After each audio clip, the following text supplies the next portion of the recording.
Dieu les plaça dans l'étendue du ciel pour éclairer la nuit, pour présider au jour et à la nuit, et pour séparer la lumière d'avec les ténèbres. Dieu vit que cela était bon. Ainsi il est un soir et il est un matin, ce fut le quatrième jour. Dieu dit que les eaux produisent en abondance des animaux vivants et que les oiseaux volent sur la terre vers l'étendue du ciel.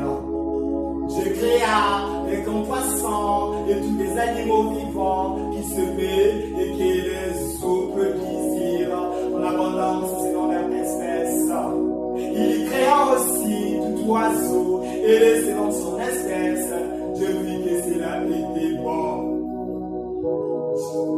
Dieu les bénit en disant, soyez féconds, multipliez, remplissez les eaux des mers et que les oiseaux multiplient sur la terre. Ainsi, il y a un soir et il y a un matin, ce fut le cinquième jour. Dieu dit que la terre produise des animaux vivants selon leur espèce, du bétail, des reptiles et des animaux terrestres selon leur espèce. Et cela fut annoncé. Dieu fit les animaux de la terre selon leur espèce, le bétail selon son espèce et tous les reptiles de la terre selon leur espèce. Dieu vit que cela était bon.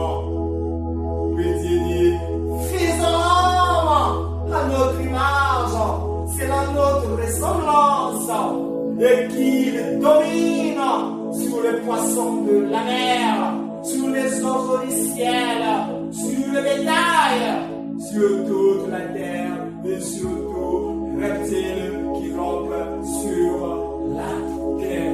Alléluia.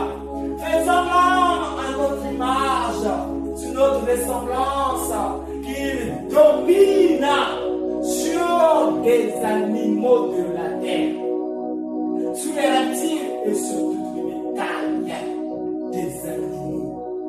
Vous savez